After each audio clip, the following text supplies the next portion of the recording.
resurrects.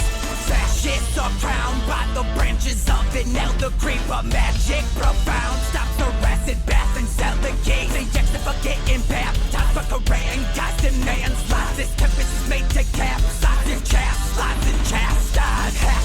Hello everybody, welcome to episode 6 of Horror Corridor, and we are here with Marsh Land Monster. What's up, Marsh Land Monster? Hello, it's a rainy day here in Chicago. That's what's up. And Satan's body count. Ooh. That's a quote from Detroit Rock City. I just watched the movie. I love that movie. That's a good one. It's gnarly. Yeah, that's a good one. I wish they made comedies like that still. Like, it's so rare that you get a big budget comedy movie like Detroit Rock City. I don't think that wasn't too big a budget. I think it was 14 million. Well, that's a big budget now.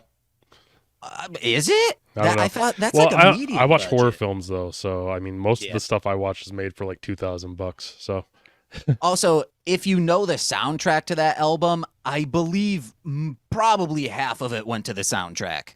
Yeah, that would make sense. A lot of licensed music in there. And the mom smoking. Holy Christmas. Oh, yeah. So was Edward Furlong. That was kind of before he hit his rough-looking stage.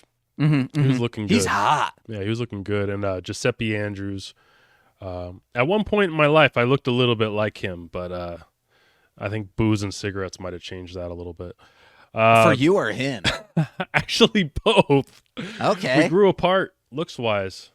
Because do I look like Jack White in the hair right now? Oh, you know? I'm sort of self-conscious with this. It's the headphones that no Jack White, I'm good. I look like someone I'm a little lad who loves berries and cream right now, but throw that on, now I'm Jack White.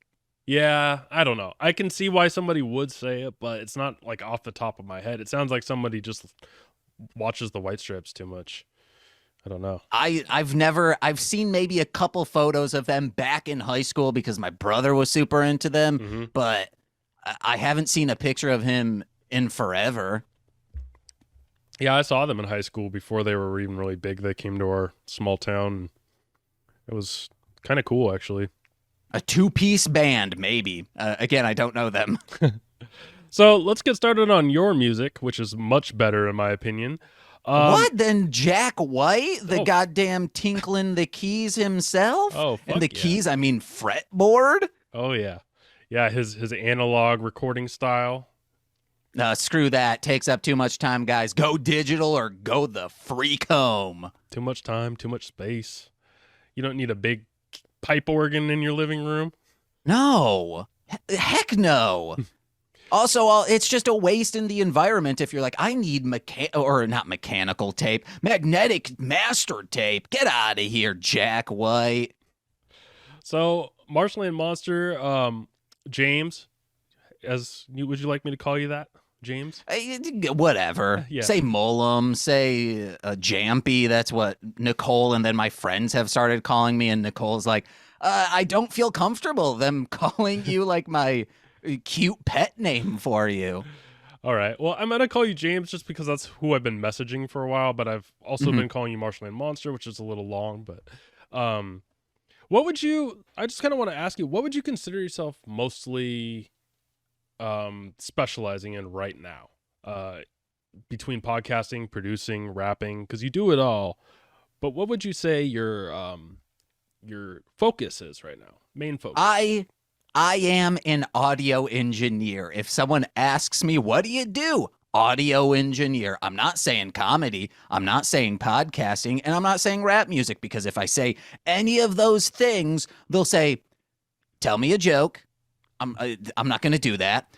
They'll say, oh, podcasting. No, thank you. Or what is that? I'm an old person. I still don't know. Or just like a comic, do a rap for me. Bust and a I'm freestyle. like, and oh man, freestyle, 2 thumbs down. It's a party trick, guys. No one's gotten famous off of freestyle since the game's 500 bars, and he was already famous. Yeah, well, I get famous with my son for busting some freestyles. He thinks I'm pretty cool. Your son, I'm going to say it needs better taste then. All he's heard is Will Smith so far, so. Hey, he on his most recent album that, came out in 2004 or whatever, he has some good multis on that. So audio engineer, it does sound clean though. Like it sounds like a job. The other ones, you're right, they do kind of have a stigma that kind of come along with them. But your music is really good. Thank you. Let's talk a little bit about what got you started in music, how you came to be what you are now. I guess it would start with the Gorillaz of just seeing and hearing Clint Eastwood. And my sister had played rap music before, and I just kind of put it off to the side and was like, I don't like this. But I didn't really listen to music at all back then. This is like me 12 years old, actually probably like 11. It was the summer that Gorillaz album came out. And I heard that and I was like, what is this? This is magical. I love this. That's a self-titled, right? Yeah, the first one. That's a good one. That's the first album I ever bought, and I was obsessed with it, especially the Del the Funky Homo Sapien stuff. And then when they put out G-Sides, the B-side album for that, the For Life Styles, I think is the British rapper's name, who was originally supposed to be on Clint Eastwood, and then because of the Dan the Automator relation, they got Del the Funky Homo Sapien to kind of cross-promote Deltron 3030. And I was blown away by both of them. I'm like, yes, I love this stuff. And then I heard Eminem on MTV, and my sister, that's when she perked up like, I like Eminem too. I'll show you his stuff. And so that snowballed, and then I just, by listening to those people, and if they shouted other rappers out, I would find them, go into that, which brought me to the underground of finding Proof from D12, searching for Jerry Garcia, and then finding those people, especially because he came up on Bizarre's album a couple times, Handicap Circus. King Gordy it was like, holy fuck, man. This dude, why did he never get famous? We know why. He has talked about it on how not the Dust Brothers, the Bass Brothers, that Web Entertainment. They focused a lot of time and effort on Eminem and not on him, but that really started me going into rap music, and I started touching on each sector, just like Rap Evolution on Netflix.com. I went from Detroit to the West Coast, East Coast, South, and then filled in the blanks of all of this stuff from there. And then found ICP, and that's really, I was like, well, I can do rap music now, because originally it was like, if I wanted to rap, I can do Too Short stuff or the like very absurdist, offensive stuff that Bizarre from D12 was doing. But finding this horrorcore stuff made me say, hey man, this is good. I can do this. So, were you into horror or anything like that before you got into the horrorcore style of music, or was it the aesthetic of the music your first kind of introduction into liking anything horror related? I wasn't like a super fan, but I was someone who, on Halloween night, I kind of wanted to make sure I can hamper down or cut down on trick-or-treating time as much as I can, just like be very efficient with it so I can go back home and on AMC just watch Halloween. And the same for any Friday the 13th. I'm like, I want to watch all of this stuff right now. So you weren't like a fanatic from the beginning, but you were you liked it just as much as you liked most other things. I mean, besides rap music, I was on the tail end of being called the W word. That's me. And then all the people who called me W word just all of a sudden in high school, they're like, I love rap music. And I'm like, yeah, all right, fuck you assholes. Yeah. Well, that's cool because did you get into ICP like because you were going to shows and stuff, or did you find them on the internet? Or I had always knew about them because of the beef they had with D12 and section, but my friend Terry Ripley, he had the Amazing Jekyll Brothers in his CD case, and he's like, "Oh, screw beefs." And at the time, I was there was a point in my life where I was like, Tupac's great, Biggie, 2 thumbs down. But then I listened to Biggie, I'm like, oh, I guess beefs are pointless. Yeah. So I kind of had that mentality because he would listen to them while working out and say like, hey, it's something, I know you, James. You're gonna enjoy this. And yeah, dude was right. So that's how I got into it. And after that, I got into it hard of just 1 second. And it was one of those things where, well, we're all from Michigan. I'm originally from Muskegon, Michigan, a trash heap of a town. And even though people will be like, that's Coopersville, that's where the landfill is in that area. So that's technically a trash heap of a town. But I'd rather live in Coopersville than bitch-ass Muskegon, Michigan. It's a beach town that forgets it's a beach town. They suck. So I got super heavy into that and thinking everyone else knew about ICP because they're from Michigan as well. No one knew about it. Started getting people making fun of me for listening to it. Truly everything I'm enjoying, I get made fun of, and then 10 years later, people are like, yeah, man, I love this stuff. And I'm like, fuck you guys. You absolute assholes. Same. Everything. The front bottoms is the biggest one because that's something that I'm like, oh, all of my friends will like this. Please, hey guys, you didn't come over to watch the Chris Gethard show on Wednesday night like we usually do. There was this amazing band on it. They're called the Front Bottoms. Then they're like, well, you like Evil Sword and all of that bullshit, the, performance art Brooklyn stuff that Chris Gethard normally had. I'm like, no, guys, you'll love the Front Bottoms. You'll love it. Flash forward 3 months later, everyone's like, hey, I found this band on Tumblr. It's called the Front Bottoms. I'm like, no. Fuck you guys. I am so pissed off. This is the band I told you guys to listen to. And they're like, nah, I don't think so. No. Yeah, I totally get that. And the thing with me was people would say, I'm not going to take your suggestion. You like ICP. That was people's go-to always.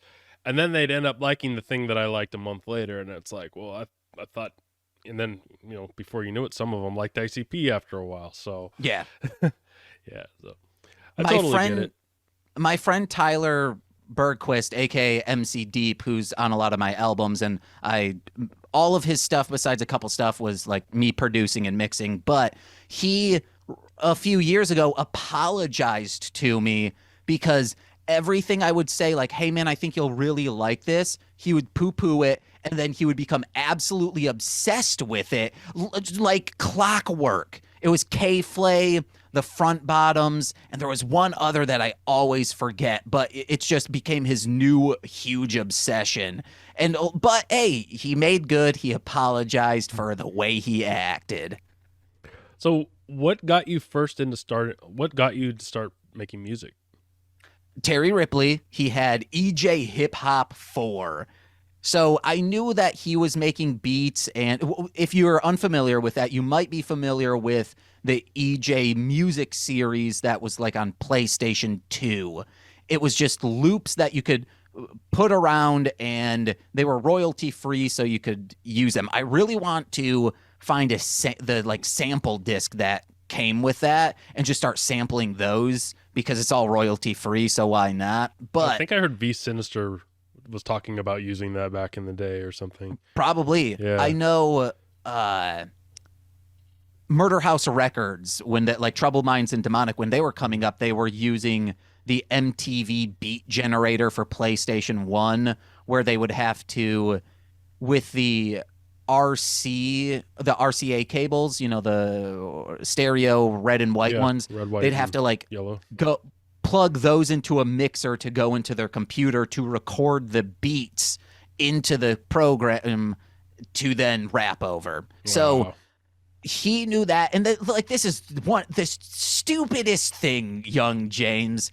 I'd go back and smack him for 2 reasons. One, it started me rapping, and God, I wish I could quit it. Ooh, boy. I've tried many times, but it's just... Now I've dedicated 16 years of my life. I'm like, I need to succeed at this, I guess, because then it was a waste of time. But at the time, and this is stupid for many, many reasons. The girlfriend at the time, I was 14, she had like missed her period, so we were thinking she was pregnant. So I was like, oh, I'll start rapping, you know, like that could be my career. So that's stupid because, I mean, until recently, I have not made any money doing it. And 2, we had never had sex, so I don't know, like, what, like, we were just so stupid, so scared and nervous about things. Luckily, she was not pregnant, and that, I think, really triggered more so my fear of being a father. So that's what made me start rapping. I messaged my friend Dakota Rust, and I was like, let's start a group. I just said, hey, I want to start rapping. And he's like, we should rap together. We started this group called Lunatics of Ski Town, and then we would shorten it to Lost, L-O-S-T, because Muskegon's nickname is Ski Town. That's dope. And it's fine. I mean, anything Muskegon, I think, is either just fine or... No, it's just a fun breakdown, the Lost of that. I like that. I think it was not intentional, like we just happened upon it. Yeah. And that we did like 1 CD/EP worth of things that we recorded on EJ Hip Hop. It'll never be released. Don't ask me. It fucking sucks. There's no like, hey, I'm going to re-listen to Conor Oberst's old stuff. When he was 14, wonder what he was doing. Well, guess what? Conor Oberst, when he was 14, he had talent. I did not. So you don't need to know anything I stole these beats. Just be like, oh, yeah, you want to know? He's a pretty good rapper when he started out. So we did that, and then he stopped rapping. And like most of the stuff, I'm like, I'm gung-ho. I'm like, guys, let's do it. I'm energetic. MC Deep once said he has never been more productive musically and creatively than the year or so he lived with me. And then when he moved out, he's like, I guess I should have just kept living with James because he would have been screaming at me to keep working. There's this... I wish I knew his name because it's a punk rocker and his name is not PC. It's J.R. Word and James Lindsay. We'll just call him James Lindsay the Third, I believe. In his documentary before he passed away, he said a lot of people believe you only have a specific amount of hits in you or like good songs that will stand the test of time. But he believes that you only have a specific amount of time to make those. So if you just keep churning and making song after song, you will just keep making hits. And that's what he did. And check him out, especially like any of his solo stuff. Just check it out. Blood Visions, his last CD before he passed away, Watch Me Fall, maybe is what it's called. That's really good. It's so fucking good. Okay, cool. But I forgot the question. Like, how'd I get on? What got you started with music, making music? That. So after the group dissolved, it was just me doing things on my own, and I started we always were making our own beats, but we bought Sony Acid Music Studio, and recording-wise, it was a lot better than EJ Hip Hop because EJ Hip Hop, there was no waveforms to be seen. So it was very hard to edit, like, where should we put this and that? It was not user friendly at all. Unless you were just on a PlayStation controller and stuff? No, this was on PC. Oh, okay. I thought that was like on a PlayStation or something. No. Luckily, we did not have the PlayStation version. My dad gifted me an EJ DJ, like electronic techno, that luckily my brother found use for it, but I did not. But got into high school, broke up with that girlfriend, and unfortunately I found inspiration by just making diss songs for her. Again, don't ask me to release any of that stuff. It sucks. Remember, I didn't start rapping until 2011 when I Stole These Beats was released. Everything I'm saying right now, this is just me preparing to rap, or maybe it's fan fiction. RTF, baby. I think that's what it is. Real RPF, real people fan fiction. There you go. Okay. During this time, I was just insanely depressed. I break high school up into, I think, like 4 sections of, I was a terrible edgelord of like, hey, ninth grade was hating women, 10th grade was hating religion, 11th grade was hating everyone, and then 12th grade was hating myself. And then from 12th grade, luckily for everyone else, 10 years later, still hating myself. Sounds like SKR would have been the perfect thing for you to find at that time. That's when I found it. So 9th grade, I'm making beats on Fruity Loops now, and they're okay. And it wasn't until I found out Lyssa Cer, I found them through this rapper Doughboy, who was, for a small period of time, was technically on Murder House Records because he was added as a third member to Wolfpack Nation. He's the one who told me, like, hey, I think you'll like these dudes, the Downriver Rat, Mental Ward, and Troubled Minds. I'm doing a show with them. Check them out on MySpace. MySpace was amazing back then. Mm-hmm. Check them out. Loved them. Then got into Mental Ward, Demonic, everyone in there. And at this time, I found out that Lyssa Cer was from the same hometown as I am.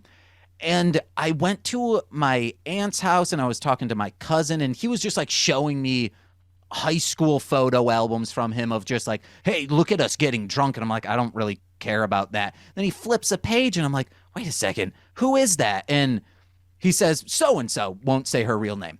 And I'm like, no, man, that's Lyssa Cer. And he's like, what? No, that's my friend so-and-so. And I'm like, no, that person raps and they are very good at it. My cousin was also a rapper. He was in collective Coldwater's Finest that then ended up becoming Syndicate Music Group. And Elbow and GPG from that, I wish they were still rapping. They are 2 of the best rappers I have ever heard. They put out hundreds of songs, but they like didn't promote, or they just couldn't get on shows, all of these things. But for studio musicians, they should have tried to go into just songwriting, and they would have been hits, because holy fuck, they are very good. I need to just upload all their stuff and say, there you guys go, you can enjoy this stuff from the past. Yeah, I'd like to hear it.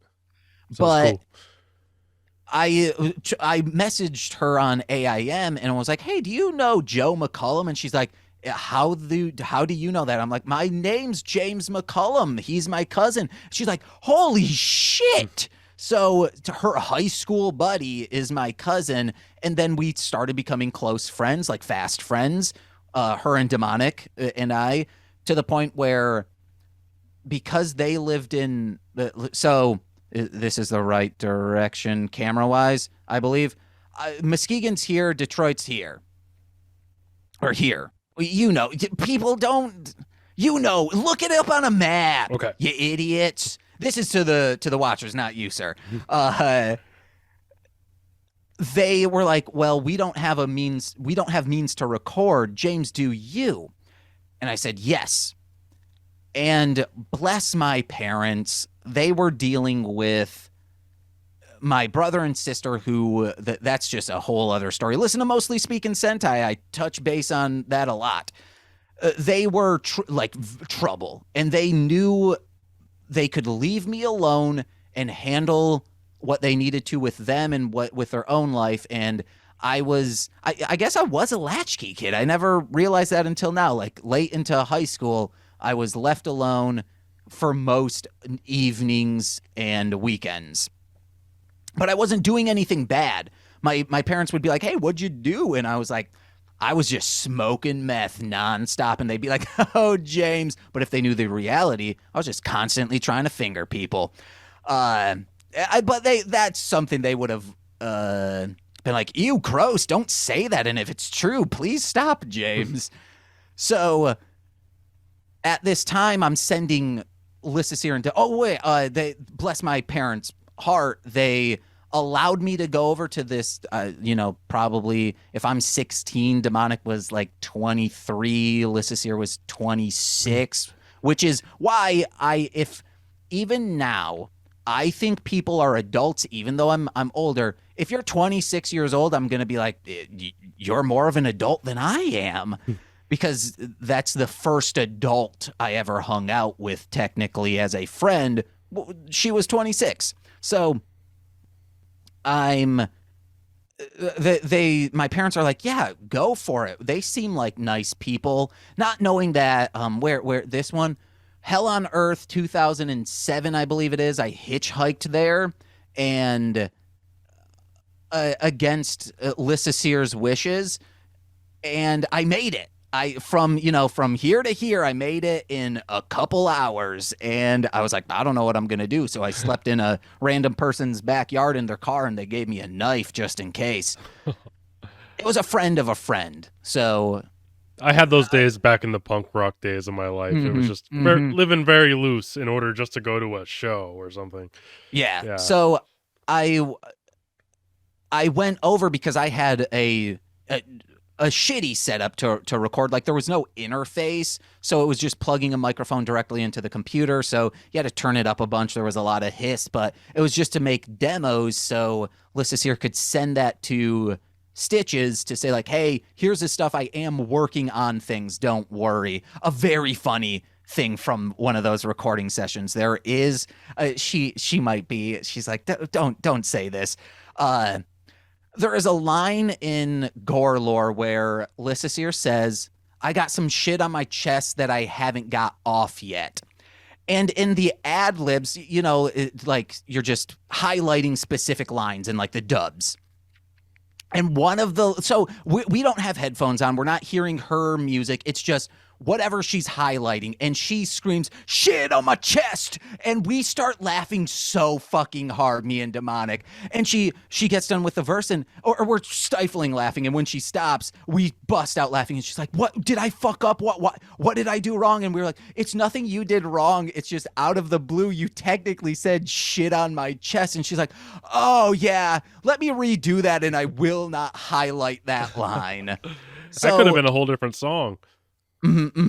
So at this time, I'm sending them beats, and they're pretty much like, hey, just add a little bit more to it, and then it'll be good.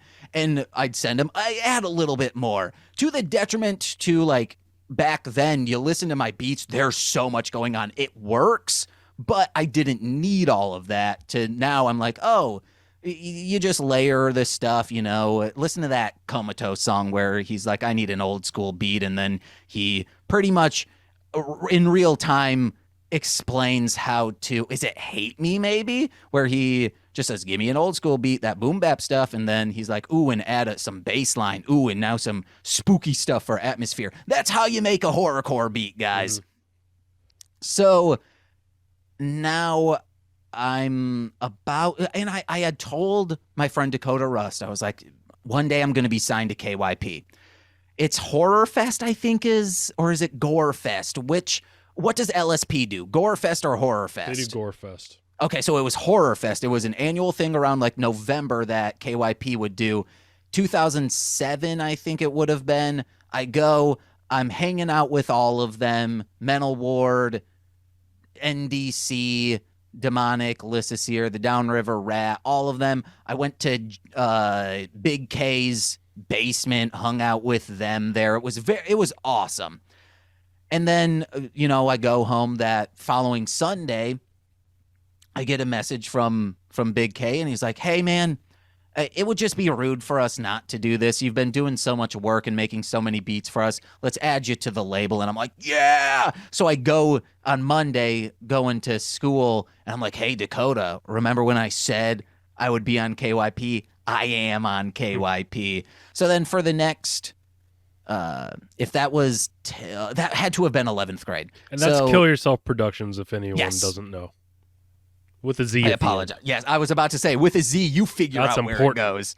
That's what when God Hates Us, Demonic and Big Sin from Murder House Records was on Mostly Speaking Sentai, I say, oh, and today we have from God Hates Us with an X. You figure out, listeners, where that is. So I'm like, I'm on the label, and I was on there for like 3 or 4 years producing music, and after I graduated high school, it wasn't anything against them. I think I was just at a different point in my life, and I guess as an 18-year-old, I don't have the emotional knowledge to say like, hey guys, could I like scale back on what I'm doing here so I can do my own stuff? Or is it just cool if I do my own raps, because I wanted to start rapping again, because I was like, I think I can do this now. Like I get it. And I just said like, hey, I'm going to leave. And there was, I don't know, like maybe the same as, because Stitches was also, he was probably like 21, not much older than me, was kind of, I don't like hurt or like kind of like angry about it, and was like, hey, if you leave the label now, you're never coming back, which I held to that, because later on, after Stitches passed away, I was asked by them like, hey, do you want to come back? I was like, Jeff said, if I'm gone, I never come back, so I am going to stay with his wishes. So during that time, I was like producing a lot of stuff. And one of the reasons that I said, hey, I'm going to take a step back is because during this time of KYP, not a lot of people were putting things out. I think it was like Abominations of Mankind. And it wasn't until Gorelore came out in maybe 2010, 2011. So that might have been, you had the We Ain't Dead Yet, which was the group with TC from NDC, Demonic and Lyssa Cer. They put out like a 4-track EP, and Project Sin put out an album within that time. But it was a long stretch that things just weren't kind of happening. And I was like, I'm making you guys 2 beats a week which means if I'm doing that for an entire year, that's 100 beats. So I was like, I got to go on my own to find my own way. And I mean, it also wasn't anything against them. Oh, and Downriver Rat also put out Darkness Rising, because people will come at me and be like, well, technically I know what they put out. I was on the goddamn label. I was listening to that this morning, actually. It's a pretty fun album. Yeah, it is. The Beg for Your Life, the cat that lives with us, Socks, will beg, and whenever I try to get him to beg, I say, beg for your life, you can't run from the plague, and then he starts begging. I think he could run from the plague, though. So at this time, I'm on my own. I'm with my ex-girlfriend, who was my girlfriend at the time. That's how time works, guys. And I start doing like nerdcore stuff, because that also was probably a contributing factor. Is I don't really like this horrorcore stuff, especially like this extreme snuff stuff that they were doing at the time. Oh, KYP, just to cut in real quick, I hadn't really heard about them until I heard you, and now I'm going back listening to everything KYP. And some of it like goes even harder than Razakel or SKR shit. Like it's, and by that I mean like it's straight up more offensive than GG Allen, more offensive than Guar. Like, and at the same time, it has this like dark, unapologetic, like nihilistic feel to it that actually makes it sound a little bit scary. Yeah, and like there's a little humor there too, but overall it's like this really dark, bleak, fucked up, no turning back feel you get when you hear a lot of that shit. I'm going to say, besides Abortion Clinic, I don't think there's humor in any of it. It's just vile. And I enjoy it. Those are my friends. So if you haven't heard, especially like NDC's only album, that one is very like they didn't give a shit. They were probably 16 or 17 when they produced it, so they were still edgelords. Like we're gonna do the hardest shit ever. I think anything Stitches was on, the collaboration is just fucked up beyond recognition. And same with Pop and C's Shayne Pop N Wolf now, right? His lyrics also they go there, and they go yeah. And children aren't safe is basically what I'm saying in a lot of these songs. Yeah. You should listen to Abominations of Mankind. If you haven't listened to that I was Mental Ward album, listening to that last couple days. I wish that needs to be remixed. I think it's when it was pressed. There's like a weird like the brightness on the very high end, or maybe it's just my ears and I'm picking up on that. It makes it hard to listen to. I agree with you. It actually hurt my ears. Yeah, because it's weird because the stuff on MySpace when it was out was fine. I think it was in the printing process of doing that, like the mastering, something happened. I don't know. Yeah, there's very, very little bass on that album. It's just really high cymbals and snares. It's like when that's you what watch comes out on the phone, at least, because the phone isn't the best way to listen to it anyway. But oh yeah. It's, if you're trying to, don't comment on bass if you're like, yeah, I'm listening to it on a phone. I don't worry, guys. I put it in a cup to amplify the noise. It's like when you watch old like indie movies and their sibilances, those like really like are harsh because they're like the de-essers working overtime. Like shout out to whoever was the audio engineer on Love Never Dies, the sequel to Andrew Lloyd Webber's Phantom of the Opera. This is a joke for only people who have seen the specific production I'm talking about of that shitty play. The dude's sibilances, he just hits them hard. So much so that he's spitting out everywhere. And he was singing to like whoever was playing Christine, and just spit is flying in her face. She needs to talk to her union rep. But where were we? So I'm on my own now. And I'm doing like this slightly nerdcore stuff where it is referential, but at the end of the day, it's just hip hop. And the first one, I stole these beats. I'm like, yeah, this is good. It's mixed okay. Back then, I was like, yeah, it's mixed very well. I didn't know what a de-esser was back then, so if you do listen to it, oh man, those sibilances are everywhere. I also do have, maybe I should start rapping like this. Oh yes, hey, ha ha ha. Because if you're not making that sibilance go, it's not as harsh. The de-esser's not working overtime. Do I have dead shark eyes? I don't know. No. Okay, cool. Where did that come from? It's whenever I do promo videos, I just feel like I'm emotionless, and I'm just like, hello guys, check out this thing right now. Look at my eyes. They're that of a shark, and not like a human who like you're describing as a shark. No, you look at Jaws's eyes, Bruce the shark. They just plucked that off from him and plugged them into me. I don't see it, but the Jack White's getting a little stronger. What about now? Way stronger. It's way stronger. Hold on, what about this? I have people will be like, James has a bald spot because he's getting old. No, it's because I have trichotillomania and I yank out clumps of it. But I want to keep growing my hair. I said this as a joke, but now I'm like, yeah, this would actually be a pretty cool thing. Nicole fucking hates it when I pitch this idea.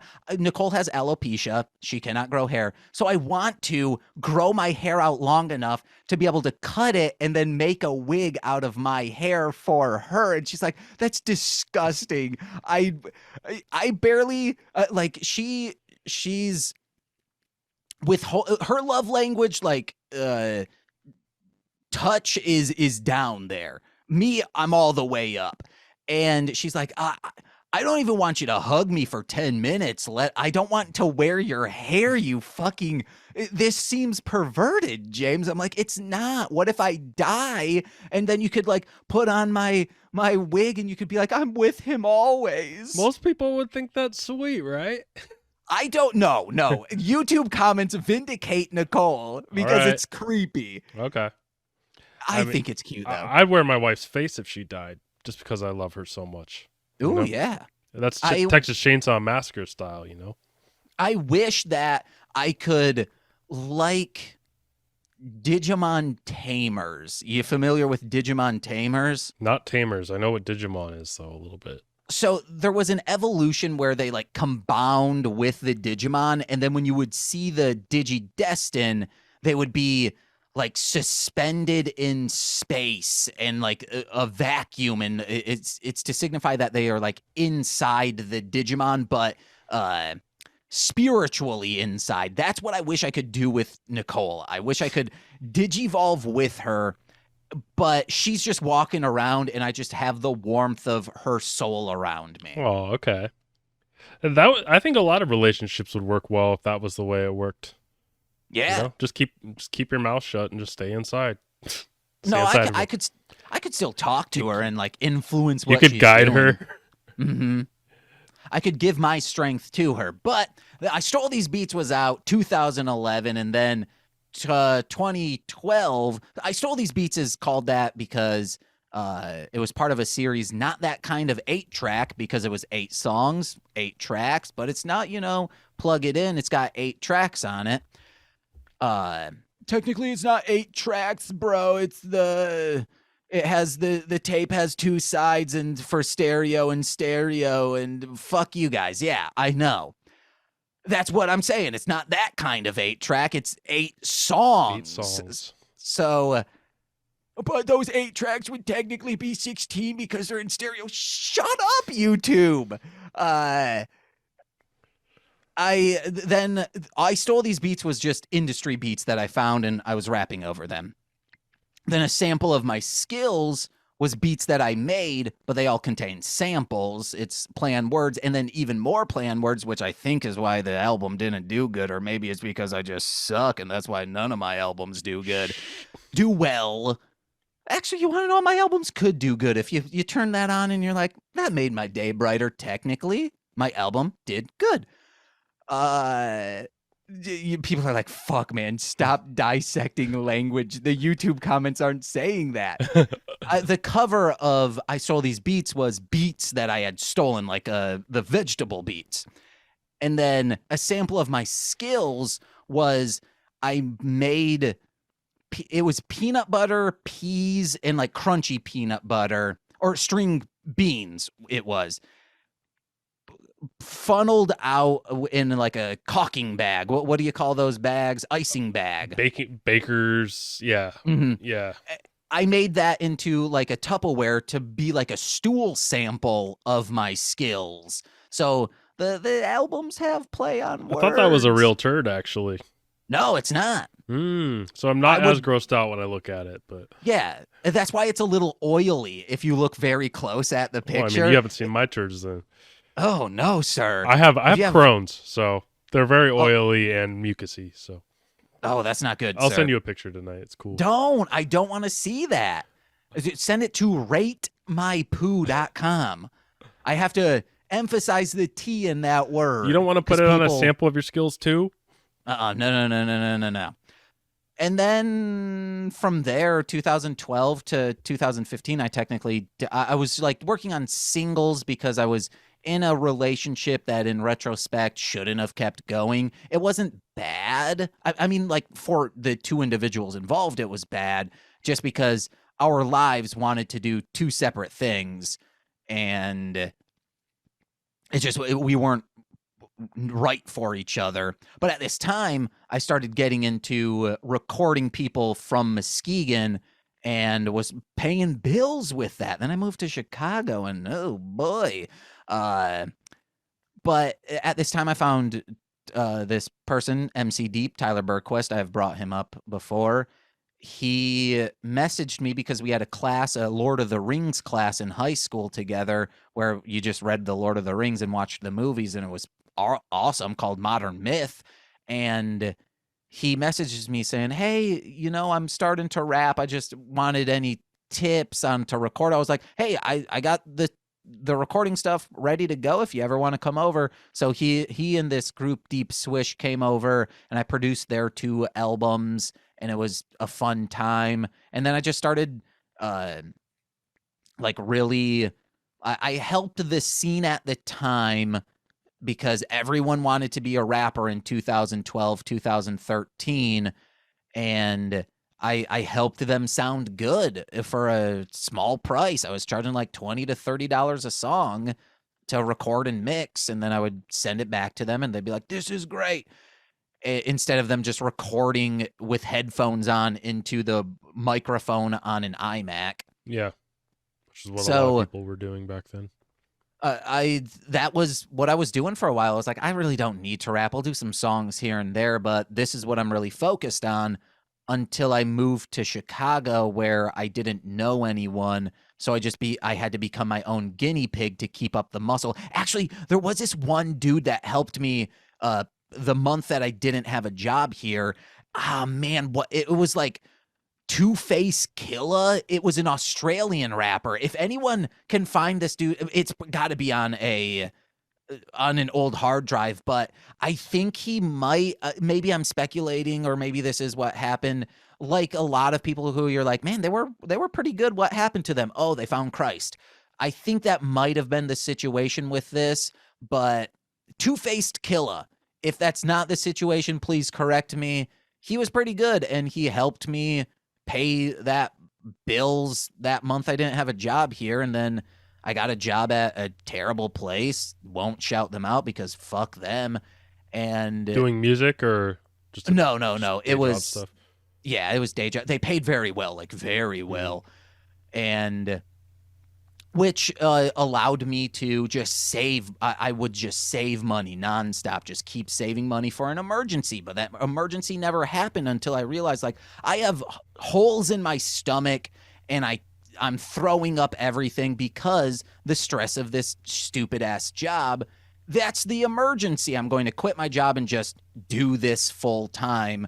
And I've been doing that for 3 years now. So is that what's inspired the Coping with Corporate Stresses EPs? Oh, yes, that's exactly what it is. It's coping constructively, which was the more hip hop side, than destructively was like, this could get me fired. Yeah. I really love that concept, because when I saw your discography, I saw those two covers. I'm like, oh, they're similar, and they're both EPs. And you would call them EPs, I'm guessing. I don't know. They're short. Yeah. And so I was expecting them both to sound the same, and I turned on the blue one, constructively, and it's got this jazz-infused kind of funk beat, and I'm just kind of like, okay, this is cool. I am more of a hardcore hip-hop guy compared to that style. And then I turned on the next one, and which is Destructively, and then it's got Impotent, which I think a lot of people who've checked out your YouTube have heard that song. And like, I don't know, it's just hard all the way through. It's got people from KYP on it. Yeah. On that. Toxic. That's my favorite song on the album. Yeah, that's is a the good one one. Toxic is on, which Crosses in Me or something like that. I don't remember the name of it. Yeah, I've listened to it a couple times the last couple days, but I don't have the song list in front of me. And keen-eared listeners of Mostly Speakin' Sentai have brought this up. I believe it was Craig from It Takes Two to Toku was like, hey, in one of those songs, is that Nicole screaming in the background? I said, it is. Which song? Oh, on Destructively? Yeah, I think on if you hear gang vocals on one of the hooks, Nicole is also screaming on it. Oh, cool. Just because she's there. So Have you ever asked her to do a verse? There is a song on my it's called, oh man, what was the name of that song? Mad Green Blunts. I think it's still on the YouTube page. She is on that. And the reason for that, oh man, if the microphones were closer to me, I was trying to explain to people around Muskegon that would be like, hey, you want to know what, James? I'm just going to do this on my own. Thank you for recording. Like, it's nothing against you. I bought a nice mic. It's going to be great. And like clockwork, 3 days later, I would get a message from those people saying, I plugged it in, but nothing's happening. And I say, you got phantom power with that? And they're like, what is that? And I'm like, there you go, guys. That's why you come to me, because I know what I'm doing. And I would explain to them, it doesn't matter how good of a mic you have. It helps, but you can do. My dad had this when he worked for a company, had like a small PA and pretty much like a Fisher Price style microphone. And he gave that to me back in high school. He's like, find a use for it. And I recorded that song with that, and I would show people. I'm like, yeah, this song sounds pretty good, and they're like, yeah, man, this is great. And it was just like me talking about smoking weed, even though I don't do that. And Carl Swiftney was on the hook as well. Which check out him, Carl Swiftney. He's a like indie rocker, and him and I produced a full album of him playing all the instruments himself, live drums, all of that. It's a very good Carl Swiftney, Mystical Intoxication. It's on Bandcamp. But I said, oh, well, I recorded it with this maybe $3 microphone. And they're like, oh. I'm like, yeah, see, come to me because I mixed it well. That's also a big proponent of, can you cut out the good stuff and amplify the good, or cut out the bad stuff, amplify the good stuff to make it sound tolerable and sonically pleasing. But back on coping with corporate stresses, no one has ever been like, yeah, man, I love the covers because of such and such. Yeah, I thought it was cool. Seeing those two covers next to each other, I'm like, well, why is one this way, one's the other way? It has the same title but a little different. So I thought, I saw that they were connected, and I wanted to figure out what the themes were there. Well, it's the covers are me American Psychoed.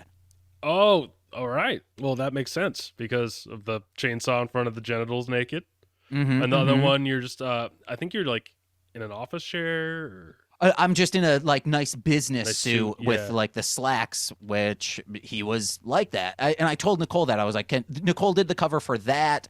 Americana, which we kind of skipped over in 2015. That was the guinea pig one.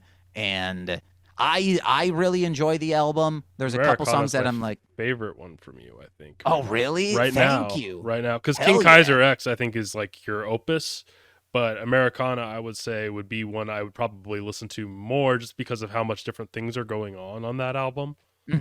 There's a lot. Yeah, lyrically, samples, beats. There's just so much going on that album. So the concept with that was, again, not another 8-track, volume 3 technically. I was very into Bikini Kill at the time and just Tumblr.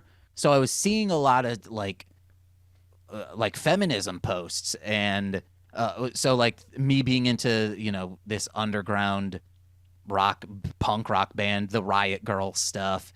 I was like, yeah, man, I could do a punk rock album or a hardcore hip hop album like that. And it started out as like kind of cheeky with the title song Americana, where I'm just like saying things that are kind of America, that like pop culture vapidness, bittersweet kind of things, like very tongue-in-cheek stuff. And then the concept is, even though it's called Americana, every single song samples a UK band. I thought it was fine, but no one paid attention to that album, and I was like, all right. That's crazy, man, because, I mean, well, you were telling me that there were some sample issues on there. There's a few, and so if you were sampling stuff from UK, I mean, how many songs on there do you think you could even put on a streaming platform? None of them. None of them? Okay. No. Maybe... one I redid I forget the name of it, but it's just a drum track. I redid the drums to a song, and it's pretty much just me covering it and slightly changing thing. That I could put on, but it's not really that much of a song. But all that old stuff, I'm like, if you really want it, download it from the website. Yeah. I don't need to really monetize it. Yeah, for sure. I really hope some people get to go check it out, especially if you see this interview. There's going to be links at the bottom to get to that. He's got most of it for free too, and then the ones that do cost money, they're definitely worth it. Yeah, especially the pulpit aesthetics, because you can almost make your own mix there. You can almost practice mixing and mastering your own version of the song, because you have the instrumental and the acapella track. It's cool. So then after I quit my job, I was working on King Kaiser X during that, and there is a Godzilla festival called G-Fest that there's issues with the people who run it, so I'm not really at this point like, guys, go there. But it was like a mecca for Nicole and I for a few years before the pandemic. And then the dude who runs it just turned into a crazy anti-masker, probably Trumper. And it's like, ugh, fuck you. Made an article of like, oh, cancel culture is going to get King Kong versus Godzilla soon because there's Japanese people in brown face. And it's like, yeah, man. He's just pushing all the hot buttons that those types of people do, yeah. And it's like, no one was even thinking about that until you brought it up, sir. And it's like a thing that, like, if people do pull stuff, like things like Community has, 30 Rock, and they just take it off from streaming platforms, I think that's the fucking wrong thing to do. Put it in the public domain. If you truly are like, we regret doing this, put it in the public domain. Put a disclaimer in the front and be like, hey, the things in this were wrong. Even at the time they were wrong, especially for like Community and 30 Rock, because they were very recent. Just do that. Like, let people learn from those mistakes, because if you just throw it under the rug, people are going to be like, well, racism never was. Yeah, and it's like, good to be transparent about your past rather than try to sweep it under the rug. Because everything's going to come and catch up with you anyway, especially with cancel culture and like people just finding information from 10 years ago just to cancel you. So, yeah. And if anyone's like, well, James, then release your old stuff, like that diss EP that you made. I'm not releasing it because of the like, I know it was wrong to make that. I'm not releasing it because I am it just sucks. Like, the music in it blows. There's no reason for you to listen to it. I mean, it's essentially, it was your practice.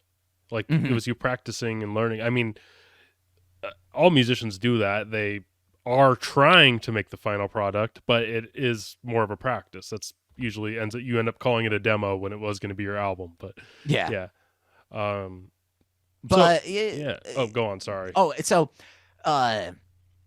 2018, maybe 2019, I forget which year it was, G-Fest was coming up, and I was like, if you listen to that album, people will be like, wow, like, it's offensive, this and that. It's not, though. If you listen to that album, there's, besides, I think I say shit and piss once each, it's technically a non-parental advisory content album. Like, it's technically all clean material, besides, like, it's about cult worship. The concept was, I don't know why no one has ever made, I mean, they don't want to get into religious stuff, Toho. It's like if a cult were to try and resurrect Godzilla and have him as their god, they're like demonic being, pretty much like the Godzilla that you see either in Shin Godzilla or GMK Godzilla, Mothra, King Ghidorah, All Out Monsters Attack, that extremely long title, because they were like, the last two didn't do well. We need to make sure people know the big three are in there, and what are they doing? It's all the monsters attacking each other. So Shin Godzilla is my favorite, by the way, or my favorite of the newer ones. By the way, oh yeah, I love that Shin one. Godzilla's dope. The design, that's Nicole's favorite, I believe. The metamorphosis and stuff, so good. I wish it got a second one. Yeah, it's like, the legendary movies are great, but because that happened, it sliced that from happening, because they're like, well, you can't make any new ones. You have to do these shit cartoon ones. God, man. That trilogy on Netflix blows dogs for quarters. Don't. There's truly no reason to watch it. It's probably rather characters. watch the 2000s American Godzilla cartoon. Yeah. Oh no, that one's great. Yeah.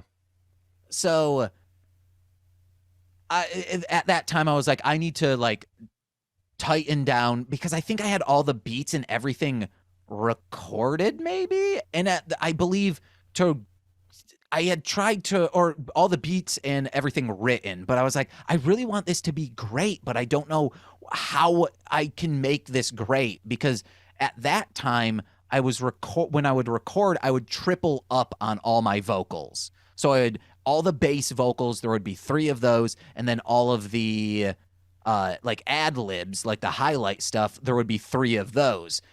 But what that does is like it kind of takes any in the moment urgency out of the takes, because you kind of have to do them all the same for it to sound okay. And this is where podcast rap started coming, because I was like, I need to just like record some shit, but I hate writing and recording hooks. What can I do? So there's this podcast called Hollywood Handbook that at the time mirrored my thoughts. So for podcast raps, I was trying to do some things that were just like in the moment, get them out, done quick.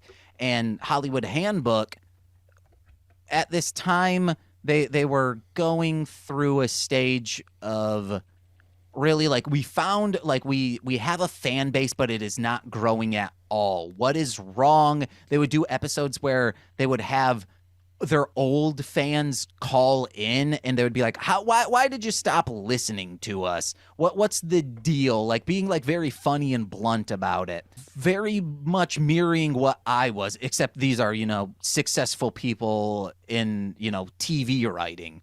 So it mirrored a lot of the feelings I was feeling about music of like, I have 0 fans, because at this time I didn't. And it's not until recently where people are like, he's really good. Did you just start doing this? And I'm like, no, I've been around for 16 years. Where have you been? I don't know, shouting into an endless void of darkness, I guess.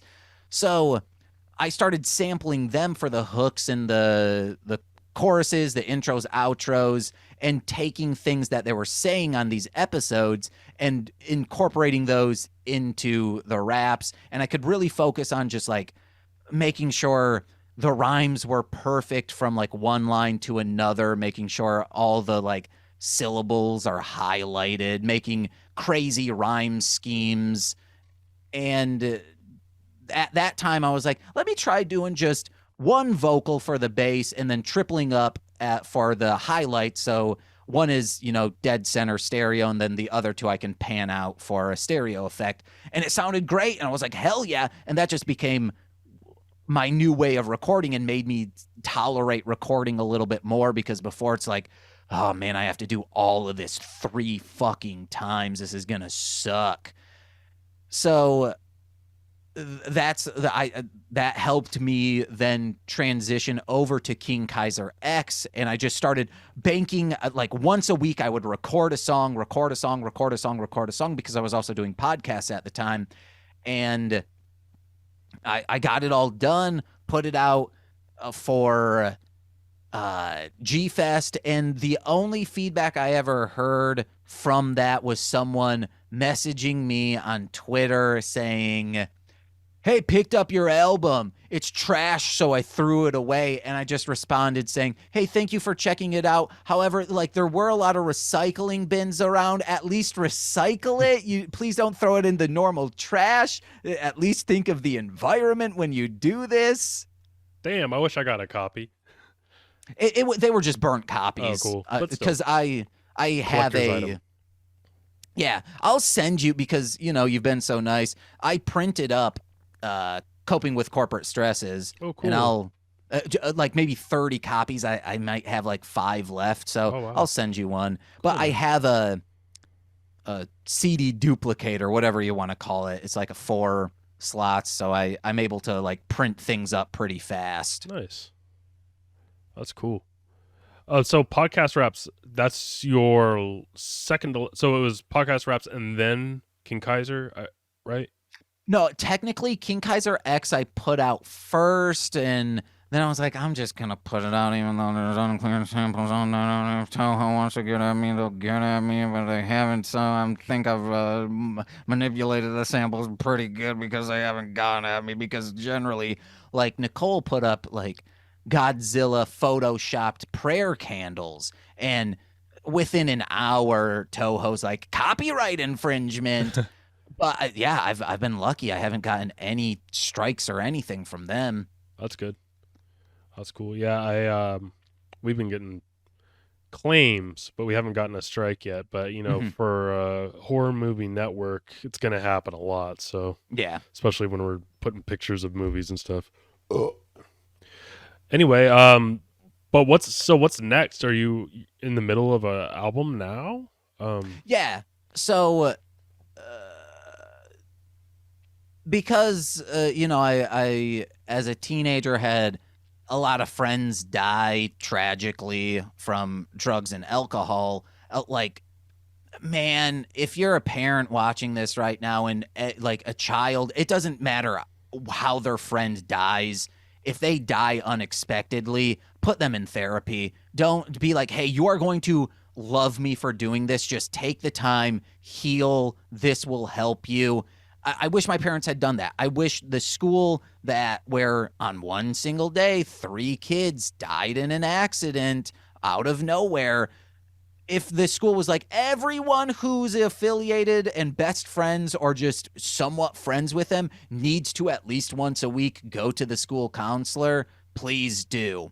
Mm-hmm. So I have like all this survivor's guilt because of that. So the next album that I'm working on, the beats are made.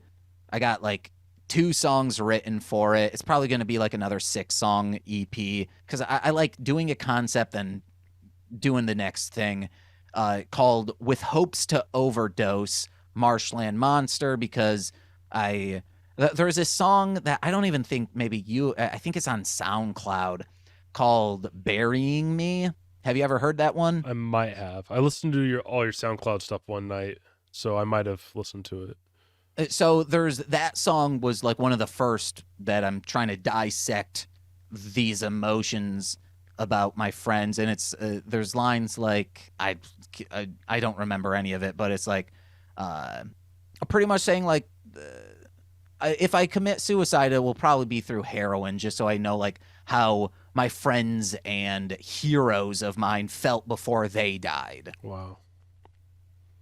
So yeah, it's gonna be a sad as fuck album, but different. And then you had a song on Podcast Raps that kind of went in that direction about losing a friend, I think. My best friend's dying and there's nothing I can do. That one. Yeah. Yeah. I'm not that's sure if about that had anything to do with that or.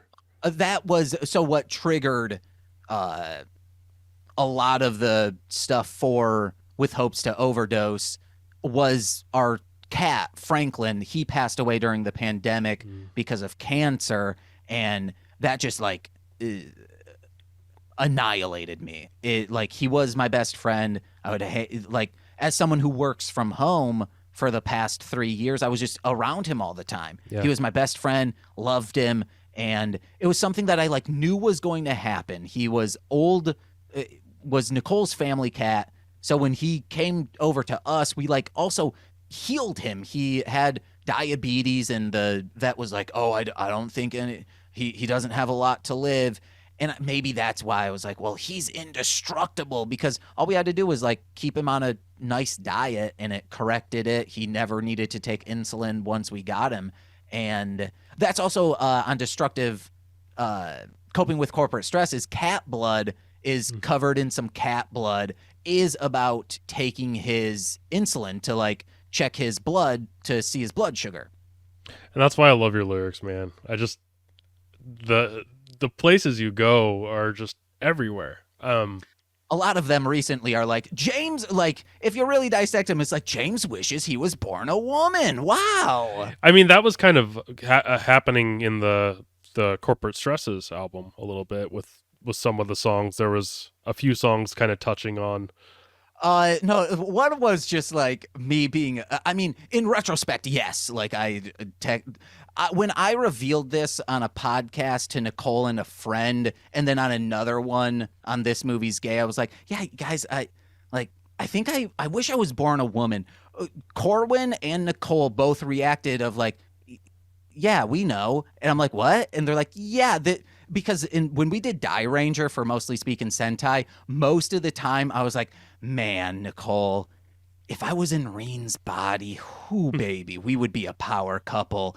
And yeah, they were like, what? Yeah. But I think the line you're thinking of is cut off my sickened dick and claim my rightful crown as the queen of wicked shit. That's just me being a scamp and like digging holes in the horrorcore community of like, I am better than you guys. And not only that, but you're like pushing back against the machismo attitude that a lot of it has too. Oh yeah. Where I think it's kind of like, would you fight somebody if they're completely vulnerable to you? You know what I mean? And that's kind of what I see is like you're showing that like I have a lot more of this like pent up anger, frustration, and like it's coming out in this like it's just a pushback. It's a big pushback against like a lot of horrorcore is just like anti-woman or machismo shit. So Oh yeah. I like Also that. the like oh man, I forgot the line, but I do a lot of that. It's like Yeah, jack-o'-lanterns because Halloween is hella wicked, yo. It's just like me being a fucking asshole to this community that I love being in. But I'm like, you guys need to try better. Like, stop doing the same concepts over and over again. Or if you're gonna do it, at least make them personal. mm-hmm. And that's Make them allegorical of your personal life. It's easy. It's easier to do that, technically. yeah, and that's what's cool about hearing your podcast Shuffling the Deck too, is because that's kind of how you analyze all music, whether it's ICP or anything. You're like, well, they could try a little harder, they could go a little deeper, even though you love this lo-fi B movie style horrorcore like Mental Ward and stuff. Yeah, you I love mean, that I stuff, think but you have an idea that like how good something could be. Mental Ward, I will say, like if you listen to Gods Unwanted Children, you could say like, yeah, everyone was doing that. But Abominations of Mankind and the stuff they put out after that, that's like, especially Big K. People are always like, Stitches is the greatest, but Big K was making the beats and his flow and everything of revolving around that is so unique to him that I wish he would have gotten more recognition, or at least as much recognition that Stitches got. Yeah. Also, you sent me Low C. It was like Yeah. that album 149. That album's brutal. Oh, wait, I did send that to you? Yeah. Hell yeah. I don't know if I'm. Yeah, I should be fine, right? Oh, yeah. Yeah. It's an album that I don't think You can't it might find have it sold anywhere. out. Yeah, you can't find it and- anywhere. But did you do beats on that or anything? Or yeah, how much of that did you do? Maybe half of it, somewhere around there. That's awesome. Did you do any vocals on there? Because it was on the tracks were unlisted on there, so I wasn't sure who did Ooh. any of the. I think Razakel was on like a song or something. Maybe she was. I know for sure C Poppin was on it. I think his name was Puppet Master. That was one dude. I think Zitro was on it, who might be on Psychopathic now. I saw an ad for the album that had Puppet Master, C Pop, and I think Citro. I think it might have said. I can't remember all the names, but Yeah. if you But, do an image search on the album name, you can find like some promo stuff for it. But it's good. Yeah. It's I think offensive the- as fuck, but it's really good. Like I like that style of beats. It kind of has that lo-fi Fruity Loop sound, but really, really that's right here, because catchy. even though that came out in maybe 2014 possibly, all those like if I was making beats for that, those were high school beats. Some of C Poppin's album that came out a couple years ago, Low Life Resurrection, those were made when I was in high school. Like, So you did Low Life Resurrection? yeah, I did. Maybe if there's like 17 tracks, I probably did like 7 of those beats. That album's fucking awesome. Mhm. I love The that. Saran, the best song, like, and usually I don't think the ones that I did are the best songs. The Saran Man that I made in high school, and I think is one of the best song on the album. It is. That's a creative horrorcore concept. I love Yeah, and Saran Man. the last dude to rap on "We Crazy" or "We Getting Nuts," whatever that song, that dude's real good. I gotta listen to it again. I have a feeling I've talked to him before, though. Yeah, it's me. It's you. That's what I thought. There's I remember like seeing your name on the track listing. there are, so to like talk about like people having this machismo, which is not just horrorcore, it's rap in general. which I think like why King Gordy spoke to me a lot. He was doing this horrorcore stuff and people weren't taking notice of like him being shocking, and he started talking about, homosexuality in like a non-homophobic way. And people were like, oh, he's shocking. He's disgusting. Get him out of here. Flatliners were like, we're not going to be on a song with him talking that gay shit. Fuck you guys. There's references to like lines of gay pornography in that verse. Daddy's Got Me Pre-Comin' is something that my friend TC, a different TC, he would talk about on What the Hellmouth, a Buffy the Vampire Slayer podcast I used to do. And he would like just say like, these are just ridiculous lines from these gay porns. And one of them was, oh, Daddy's got me pre-comin'. So I used that as the like closing line of that verse. And I think I've heard you say that on your Twitch stream before too. Mm-hmm.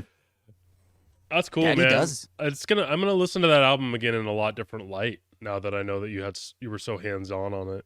Mm-hmm. It's really good. Well, and what year did that come out?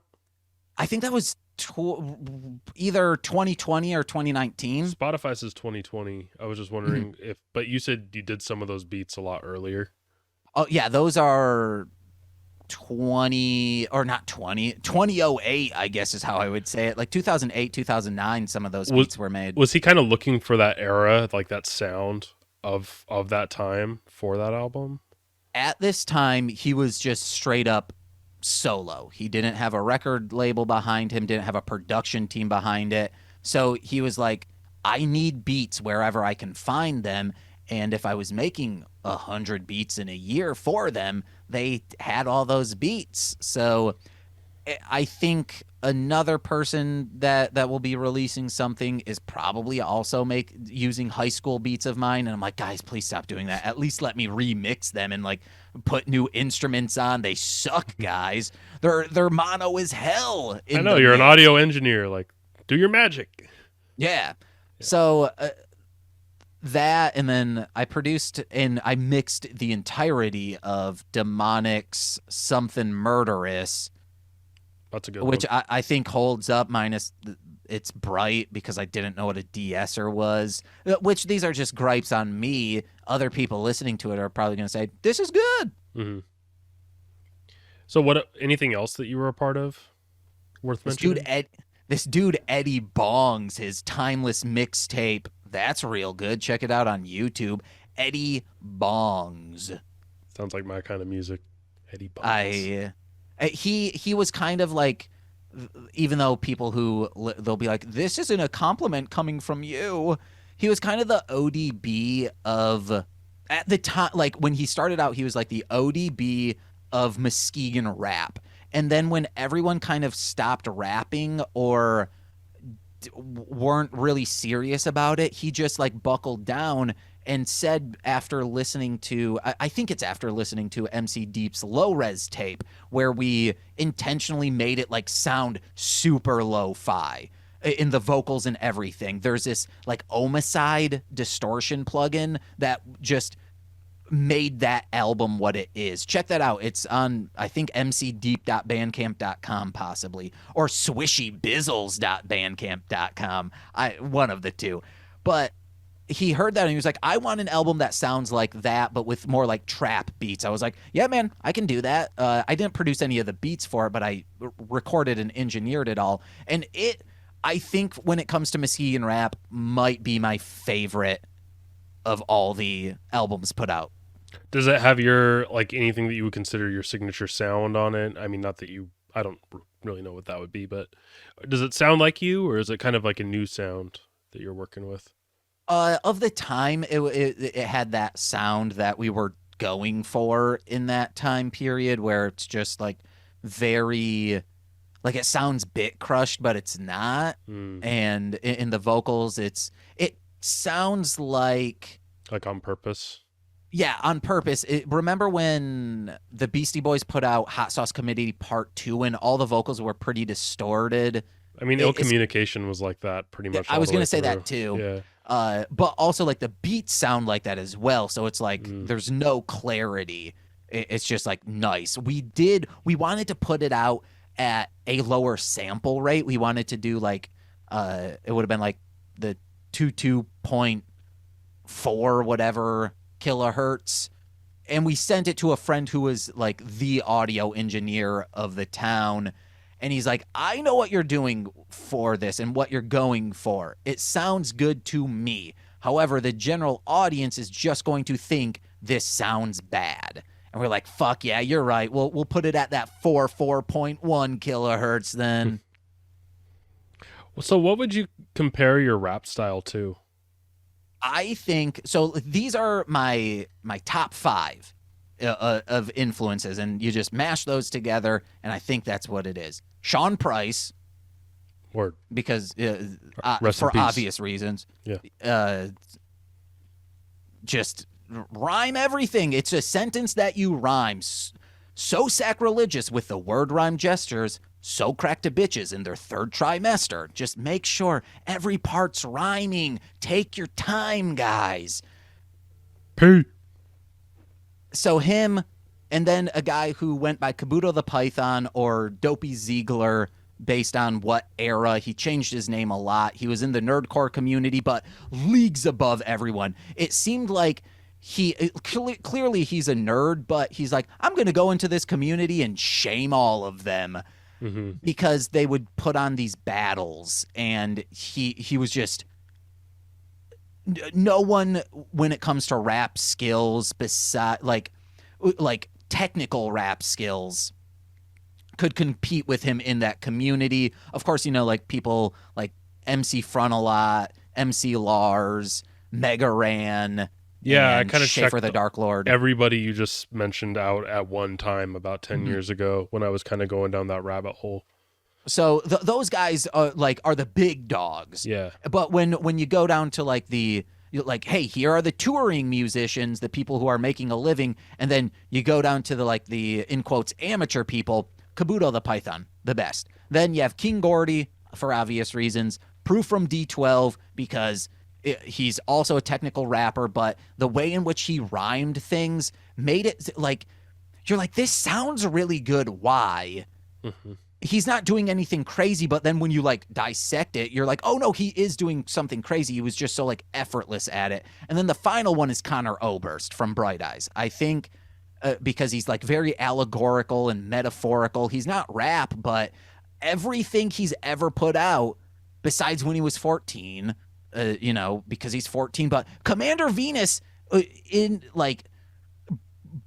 brought upon emo music. He's one of the first bands to do that. He was 15, 16 when those albums came out. And then by the time he's 19, he puts out Fevers and Mirrors, and everything after that is a fucking stone cold classic. Connor Oberst, 2 thumbs up. Check him out. Yeah, that's wasn't expecting it, but hell yeah. Oh, no. The first time... I loved him before this because, if I was listening to him while doing this, there's a reason for that. But the first time I ever saw Nicole in person, I was listening to An Attempt to Tip the Scale by Connor Oberst, Fevers and Mirrors. And whenever I listen to that, I think of me sitting nervously on a deck that was broken and could have collapsed at any moment in this shitty trailer that MC Deep Brandon and I lived in, just waiting for her to show up. And like, as she pulls up, like the song is crescendoing and I'm like, I have found my soulmate.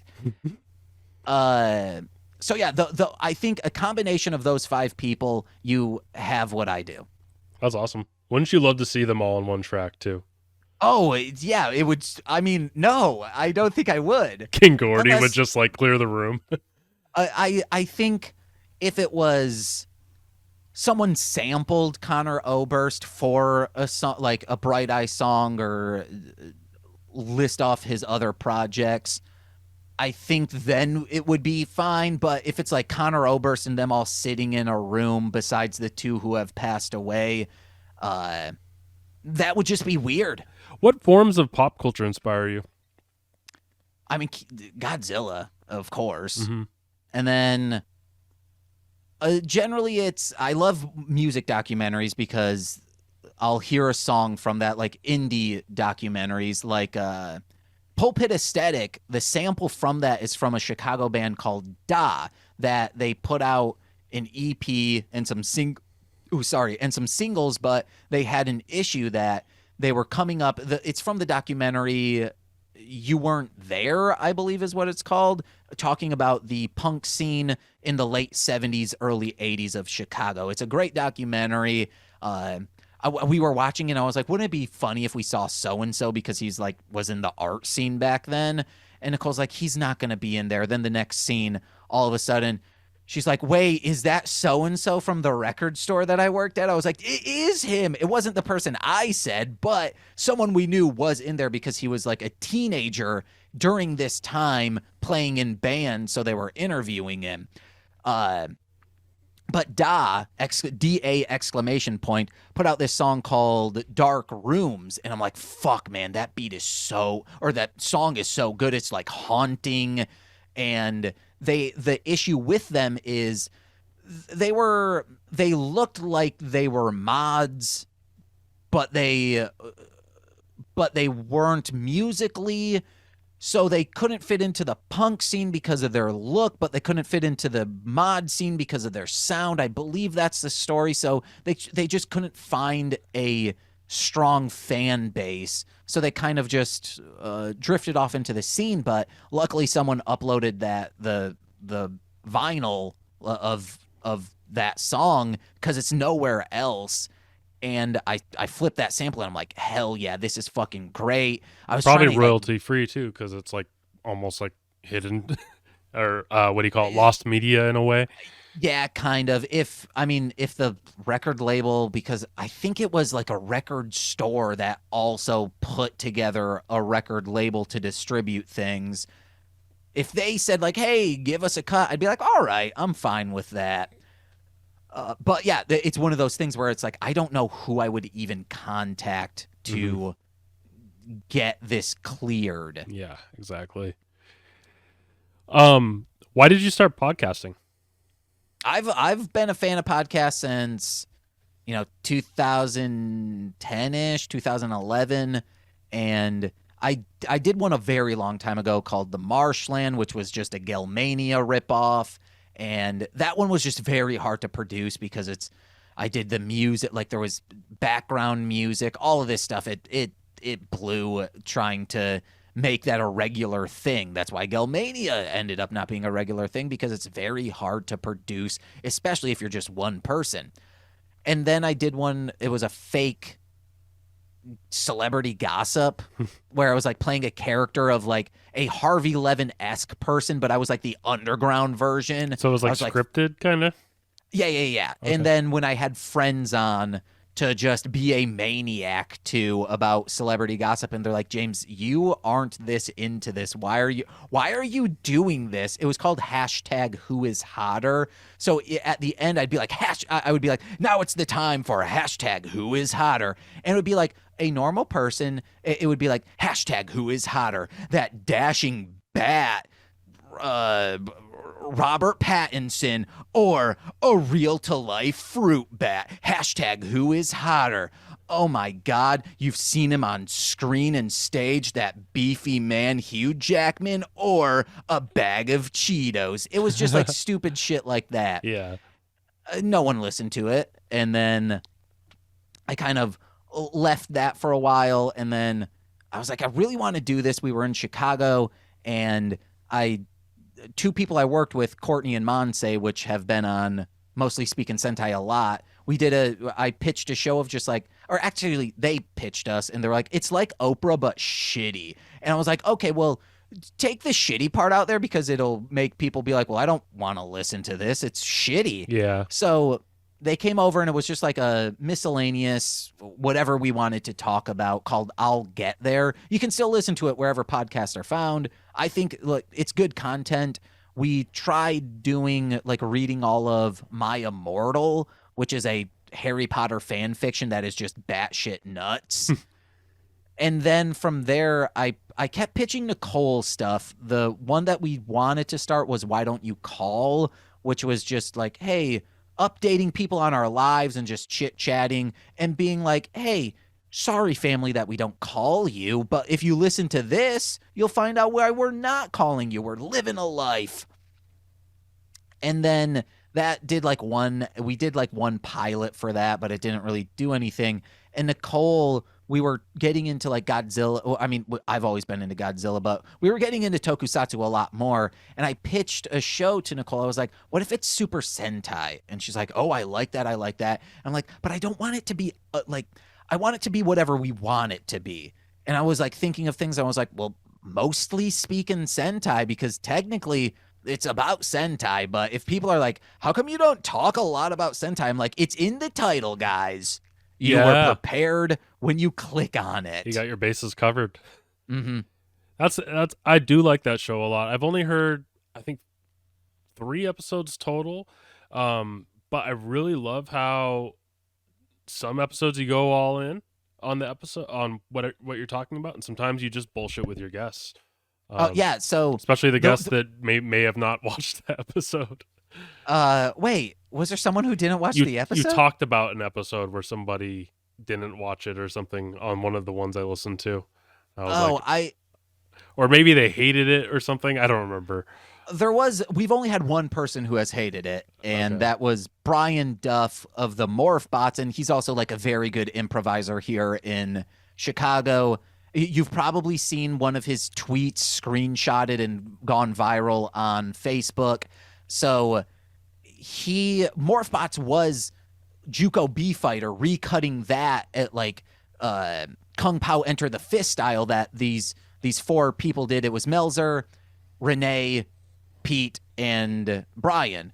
And throughout the entire thing, Brian was like, I fucking hate this show. Was this popular? You guys liked this Beetleborgs thing? Why would you like that? It's recutting stuff from this god awful show. So when he came over and he's like, yeah, guys, I hated this, and I'm sorry to say it. I was like, no, that's fine. We want to hear people who don't enjoy this. And then he heard me bring up the hitchhiking story, and I just kind of breezed past it, and my brother and all the people in my neighborhood being pretty much addicted to Freon for a little bit. He's like, no, we can skip this fucking Sentai shit. I want to hear this. You are the Jack Kerouac of dumb shit. Please tell me what's going on. But no, like people watch the show. There are some like Beyblade where people watch like the wrong episode and things like that. But yeah, mostly speaking, Sentai is the good thing. And then from there, I just was asking my friends like, hey, would you want to do a podcast about this, about this, about this? And we built up a small network. The pandemic happened, so like some of them stopped. But we've got pretty much Marshland Media would be the network. Cool. Yeah. And, mostly speaking Sentai, This Movie's Gay was one of them that I would love to start that up again with Corwin, and we just talk about queer. Like, we watch a queer movie, and then we discuss it, kind of mostly speaking Sentai style, but a little more concise. And then from there, What the Hellmouth, that was a great one. And Hit It and Crit It was a D&D podcast that I was producing for, but when one of them moved out of state, they were like, hey, James, would you like to start playing? Even though I wasn't a D&D player, but I listened to a lot of Dungeons and Dragons podcasts, so I knew the rules, and I'm comfortable in front of a mic and improvising, so it was a nice fit. So that is luckily coming back after pandemic. April 6th, the new episodes are dropping every other week. And then Shuffling the Deck, that was a blessing because I was trying to find anyone to do an ICP podcast, and on a stream with Sean Marciniak, who is an amazing improviser, great stand-up, and a professional actor. He hates it when I say all of that stuff, even though all of it is true technically. He's like, I'm just in the background. I'm like, it pays your rent. You are a professional actor, bitch. So I explained, I like read, I was like, oh yeah, the lore of ICP. And he's like, fuck, ICP has lore. They're not just like murder clowns. I was like, no, I'll even read the liner notes to Carnival of Carnage. And I read it and it reads like a socialist manifesto. And he's blown away. He's like, fuck, man, this is the shit I'm into. It's just concept albums. I'm like, yeah, every single album of theirs is a concept album. At least they try to.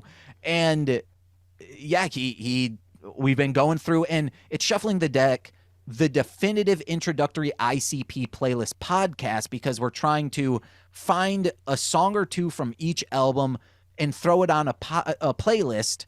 So people, if they're like, I want to get into ICP, but I don't want to like dig through all of it and possibly just find garbage. What's the good introductory stuff? Well, that's what this playlist and this podcast is all about. It's also half professional wrestling because Sean's really into wrestling, and I moved my camera. I apologize. That's all good. And he only knew them from wrestling. And you guys do go over a lot of like what's going on at the time of that album coming out and like different kind of pop culture stuff. It's cool. You kind of set the table for like just the whole music industry and wrestling at the time. Yeah. It's cool. I really like that one. I can't wait to get into more.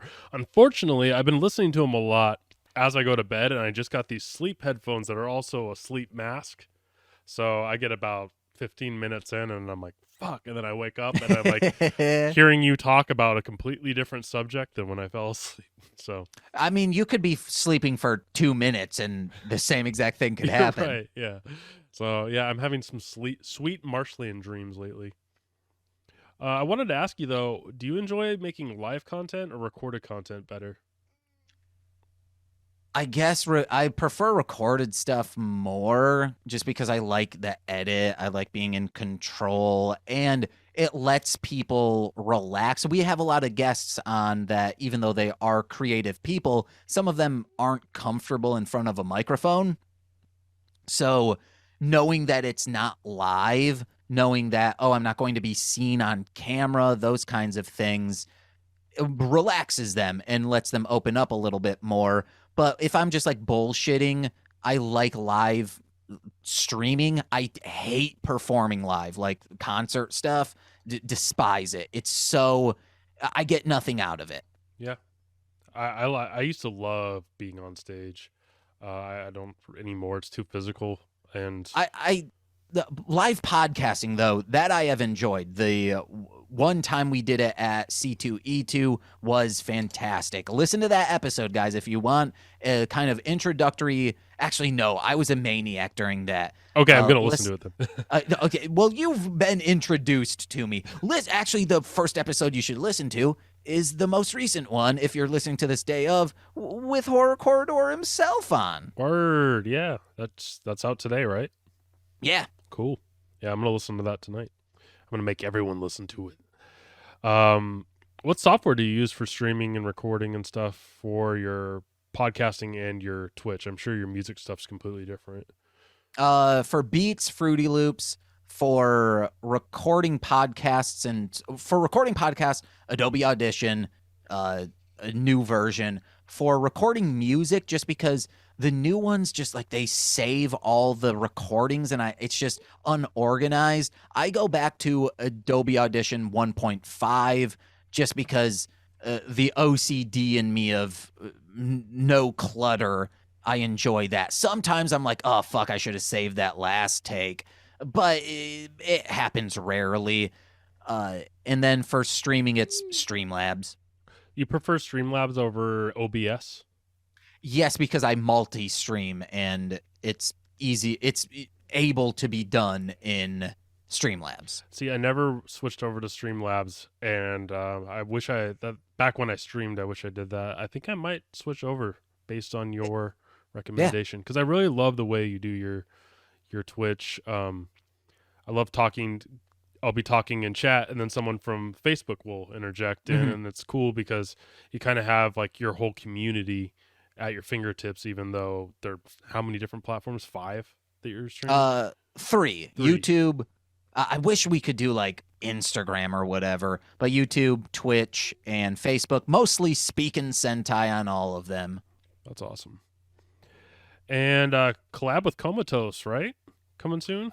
I hope. I think he's busy because his directorial debut movie, full-length feature, I should say, that debut of that, Foul Uprising, is available on Troma now, starting April 1st. Heck yeah. Yeah, he was talking about that when we did our episode, and I was like, Comatose plus Trauma equals like, fuck yeah. So Trauma Now, I think, is where you can find that. Yep, I think. April 1st. Yep. It better not be a Fool from Lloyd. I'm going to be pissed. Fuck yeah. I'm going to get so high before that one, though. Top wicked shit albums. Did you get a chance to prepare for this question? I think I know off the tip of my dick. Closed Caskets by Isham, of course. It's a masterpiece of not just wicked shit, of just rap albums. Yep. Concept-wise, Creation to Execution by Q Strange. It's hella good. I love the Bad Day remix with the Prodigy beat. Have you heard that? Mm-mm. You know the song Bad Day? Not that I know of. Bad Day. It's Q Strange song. It's really good. Okay. Anyway, Bad Day 97. Check it out. It's a good song. I might know it. I just don't remember things. For like KYP, Creation, or not Creation, Abominations of Mankind minus, the high-end stuff that we talked about earlier. Mhm. That's fantastic. Lyssa Cer's Murder Scene Queen and Gorelore, both of those need to go to streaming platforms, and I think she's planning on doing it. It's just a matter of when it's done. I think that's why she's so underrated, is because it's so hard to find her music. Mm-hmm. I've always looked for her music, and I've never been able to find. For Unearth the Underground, I want to have her back on to just talk gore lore, because I think like half of that album I produced. Mm-hmm. If you could get her to come on this show, I would be so happy too. But I don't know if she's doing interviews right now, but that would be maybe awesome. I don't know. Yeah. We were able to bag her because she's just my friend. Just a friend. I'm a stranger, but I'm a fan. Mm-hmm. So if you're listening, I'd love to have you on the show. How about your top? Oh yeah, go ahead. You didn't finish yet. I really like Boondocks' first album, The Harvest, is fucking rad. And Pumpkinhead. Those are both. I feel like they go together really well. I never got into Pumpkinhead, really? but it might just be because I was out of it. And then like Lament Configuration by Satanic's great, and Razor Ruckus is Within the Darkness. Ooh, baby, that's real good. I need to listen to him more. I haven't good. listened to him in a while. I Madman by Comatose, all of Comatose. Oh, and I think Mask of Sanity is probably my favorite horrorcore album. Yeah, I think Cursed is on that, right? Yeah, it's Cursed in Arson Trait. I think if I were to have a rap style, it would be Cursed because of my extremely deep voice. Mm-hmm. Like he's all the way down there. Did you ever listen to the EP that Comatose put out probably like 5-6 years ago? Mm-mm. It's good. What was it called? It's Cursed, like the Devil Child or something weird like that. I heard he had something on Cutthroat. Mm-hmm. On Cutthroat Productions. No, I got to get that though. I love it. Yeah, you should check it out. I actually really love his verses on Asylum albums. Oh yeah. He's really cool. Asylum is underrated. Like anyone that likes House of Crazies has to check out Asylum with Comatose and Ruckus and all that. It's just great, old school. Specifically the Cursed version. Yeah. There's another version with like another rapper. Yeah. Yeah. Top 3 Godzilla films.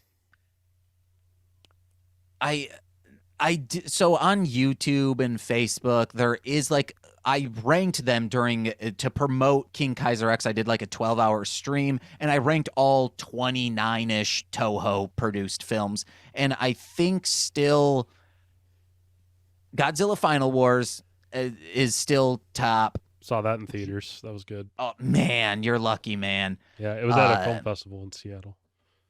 My friend Travis saw it at G-Fest, I think before it was subtitled. Mm-hmm. And he's like, it's just monster porn. And I'm like, yeah, and I'm horny for it, baby. It's Ryuhei Kitamura, too, who's a pretty good director, did that movie. Yeah, it's great. That GMK I really like. And oh man, I really like Versus Gigan. That one's awesome. It's a little campier, but it's still great. Check it out on the like Criterion Blu-ray collection. Smog Monster? And You like Smog Monster? oh yeah, that one's good. I like the vibes of it, I but love that one. it didn't really like. It's probably in top 10. I Mhm. don't remember my tops Mm-hmm. because I'm a bottom bitch. What's the one? Is it Revenge of Godzilla where the little kid gets kidnapped by those two older men? Yeah, That one is just goes into some creepy territory. Like it doesn't. I'm not saying it goes there, but I'm just like that's just so creepy. Like that little kid in the warehouse with those old men. Like then he has Godzilla teaching him. I am a big defender of that movie. I put it higher probably than like Shin Godzilla, and Nicole just walked out of the room. Maybe like she hated my list. She's like, "Are you serious? You have King Kong versus Godzilla at like number 5, even though of the like The new one or the just- old one? King Kong versus Godzilla, not Godzilla versus King Kong." Oh, okay. So Godzilla versus King Kong is the new one. Yeah, Oh, okay. because King Kong at the time in the States was like huge, so they were trying to make sure whoever hmm was the most marketable got top billing. I actually dug that new one. I know it's not a popular opinion, but the effects are great. The humans were smashable, but the effects were cool. I loved all parts of it. I think King of the Monsters, the legendary version of that, we saw that in theaters. Nicole thinks, she's like, King Kong or Godzilla versus King Kong might not have hit as much because we just couldn't see it in the theater. And if she had seen it there, it might have had that like, it's cinema, baby. Because when we walked out of King of the Monsters, we were like, fuck yes, that was awesome. I didn't like the 2015 one because there was something they did about it was almost like his posture I did not like. He was almost a combination between Japanese Godzilla and the 2000 Godzilla to me. I don't know. I just did not like that Legendary Pictures just his look. Mm-hmm. And they didn't show enough of him, but I was fine with it, but they knocked it out of the park with the last two. yeah, I gotta watch those though. Or I mean, I saw the Godzilla versus Kong. I want to see what is it called? Destroy All Monsters. What was King that? of the Monsters. King of the Monsters. Yeah, I gotta see that. Top 3 Sentai episodes. Sentai episodes. I just know there's a lot, but Battle Casino from Time Ranger. That's just like oh my god. It's technically 2 episodes, but the arc in Die Ranger when spoilers for 1992's Die Ranger, 93, whatever it is, when oh man, I'm already forgetting people's names. The Red Ranger meets his father. That one's fucking gnarly. And then oh man, I want to choose like one from maybe a different season. Oh, there in 5 Man, there's one where the like putties, the like henchmen, the artillery guys, the infantry, I should say. They're bats, and there's an episode where they're all training, and there's one who's just like sucking hard, and he's like, "Oh, and they like abandon him, and he's like, "Oh man," and the 5 Man come across him, and they're like, "Oh, it's one of them. We got to get him." And he's like, "No, I'm okay. They don't want me anymore," and they're like, "We are so sorry. We want you." And I'm like, this is fucking great. they adopted him. Yeah, and I think I picked 3 episodes. Oh, and also I think there are 3 of them. I'll just say this. The Gorma 3 Stooges episodes in Die Ranger are because it's Die Ranger, it's fucking great. But these ones get a little goofy because the villains in these are just dunces, and they're so funny, and their story arc with Shoji is so heartwarming and awesome. Those 3, if you watch 3 episodes, just find each of the 3 Gorma Stooges episodes and be ready to have a great time. That's awesome. I will make sure to check that. You got me to watch that one for the episode, and now I want to watch more, so I'm gonna have to find a way. Oh, on Tubi TV or Shout Factory TV, they're free to watch. Great. So I would say start with Die Ranger. Good to know. What makes you love Yogi the Bear so much? Man, he's just cool. He's a scamp. Hold on. Okay, I don't want to show it on. I have I'm looking right now at my Yogi Bear collection. I need more. I wish I knew my PO box off the top of my head. Find an episode of Mostly Speaking Sentai. It's in the description. If you have Yogi Bear stuff that you are not using, send it to this fucking. Let me know before you send it so I can make sure I stop at the post office. But I've been a fan of Hanna-Barbera, as you can see. Whoop whoop. All the Hanna-Barberas. And I don't know. I think it's just because he's nice, even though he's technically stealing food and shit from people, but he does it so innocently. He's like, yeah, and having a blast while doing it. And I think he had a series of this babyfication period when Flintstone Kids hit. All the other old shows were let's just take those shows and make them teenagers or children. Muppet so you Babies. had that. You had Baby Looney Tunes, A Pup Named Scooby-Doo, and Yo Yogi, which Yo Yogi, people don't really know about that. It had just maybe 19 episodes, one season, but it's them in a mall during the late 80s, early 90s, and they're the Laugh Squad, the Lost and Found Squad, and Yogi's a detective trying to make sure things aren't going wrong in the mall area. That's cool. That's the whole show is just at the mall? Yeah, Oh, it's wow. great. Wow. That's weird that why would you put Yogi Bear in a mall? I guess instead of picnic baskets, he's stealing food court trays or something. No, there is a restaurant that he frequents at the food court called the Picnic Basket, but he's not stealing anything. He's solving crimes. Oh, because he's security now. Yeah. All right. What are your fears? My fears, not being successful. That's about it. That's good. So Not being able to provide success for my friends that I've roped into all this podcasting stuff. So not almonds. Almonds, I want to know, why did you put that down? I heard on a podcast that almonds make you sick or something like that. Yeah, I mean they do because of my ulcers or whatever the fuck's going on. Oh, in I my thought you had stomach. an almond allergy. I was like, No. oh, is it gonna kill him? No.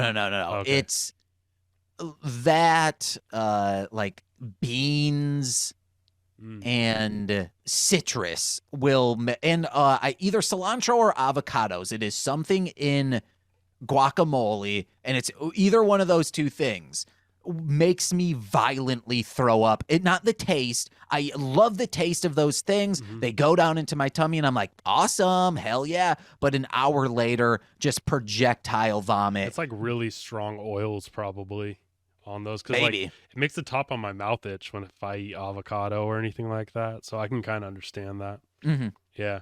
So just a sensitivity to almonds. They won't if I threw an almond at you, it's not going to make you turn into a balloon. The only thing that you throw at me that'll probably kill me is a big old boulder. Oh, okay. All right. For obvious reasons. Yeah, because of the whole death, Yeah, crushing me. the whole death thing. Yeah. When your brain is smushed, guys, you're dead. So, anything else? Do you want to plug your Marsh Land Media page and everything? Yeah. Hey guys, go over to mlmpod.com where you can find information about my podcasts such as Mostly Speaking Sentai, Shuffling the Deck, or the returning Hit It and Crit It. You can also go over there to download my music under Marsh Land Monster. It's a good time. Most of it's free, but you might have to pay for some of it or just find it on Spotify, baby. I have a new single with Dragon Boy Suede, aka Howard Kramer. He's a television writer and a stand-up of note. He has a Comedy Central present. Do you? I thought so. You don't. That's coming out April 8th, and this is what we want to do. I know that the person who is number one in the Spotify charts in comedy, because I listed this song as comedy because it technically is, even though it's a rap song. The person who's number one gets around 40,000 streams every day. This is a 2-minute song that has both the song and the beat, so you can loop this album all day, all weekend when this releases, because we want to usurp Louie CK as the number one comedy charter. We can do it. Do your part in usurping that chud of a man and help 2 indie artists out and be cool. You got more talent in the tip of your mustache than he does in the tip of his everything. So I think you'll make it, man. I think Louie CK is one giant tip. So yeah. Also head over to like the Twitch, YouTube, and Facebook where I been streaming Kirby a lot. And then I also do music sometimes and this RPG called Shadow Hearts. It's a horror RPG that's very much like a B movie because the mechanics and how it looks is great, but the dialogue is dumb. And I love it. That sounds cool. I never even heard of that. It's good. It's for PlayStation 2. So I have mostly I have one of those. Or just, emulate it. That's and someday you're going to play Fortnite with me. Someday. Yeah, eventually. I hope so. That, and then if you really enjoy me and want to help support me in paying bills, the best way to do that is going over to patreon.com/MLM pod, where every single Friday you get an exclusive podcast that's only there. Things like Engage with Nicolas Cage. That's Nicole and I going through every single Nicolas Cage movie, discussing them and figuring out, is he a good actor or is he just a madman? Is he madman or better than John Hamm, I should have said. Then we also have the Toku Reading Corner. Nicole reads fan fiction that's tokusatsu related. She's been reading a My Little Pony, Mighty Morphin Power Rangers mashup there. We have This Existed, where I'm showing my friend Corey just all of these movies from my past that I have trouble telling people existed and people believing me that. Is Adventures in Dinosaur City on there? No, I don't even know that. You should check that one out. All right, I'll check that out. We did for 1 month. Normally it's once a month for This Existed. We did all the Three Ninjas movies because he had never heard of them. And he left being like, I'm glad we did that, James. And then finally, I did talking about Beyblade. I went through the first season of Beyblade, the anime, and for a long time, it was just me improvising with like voice modulators with characters and then talking about Beyblade. But it's Death from Above, a Sam and Max podcast where I'm introducing. Talking about Beyblade was very hard to book guests because people are like, I don't want to discuss Beyblade. It sucks. But Sam and Max was a cartoon show, a video game, and a comic book, and it's very, very good, and I'm pretty sure I'll be able to book guests better. Cool. That sounds good. So keep an eye out for that, and hopefully we'll get you back on the show if you ever want to come on, or I can come back on your show. Hell yeah, we'll get you on a Bible, man. Also, check out darlinghomebody.com. That's Nicole's wares. Oh, yeah. She was telling me about some of the stuff she's been making. That was that you? I think it was just on this podcast you were telling me she got flagged for copyright. Yeah. Mm-hmm. Dang. That's messed up. But she has no worries about that now. She's not doing copyrighted stuff. She's doing original stuff. Cool. Keep an eye out. And it's very good. Awesome. Well, thanks so much for coming on and meeting my baby. Hey, say baby. Bye, Jack. Say bye. Goodbye. Bye. I ain't dead, don't the bitch I'm burr. I got a fried fake head with the fish and nerves. Vision blurred from excision, sir. Made a Mossberg meal, now the dish is served. Run to the temple, there's a gun, catacombs. I'm done with my mental pumping blood, glad at home, but one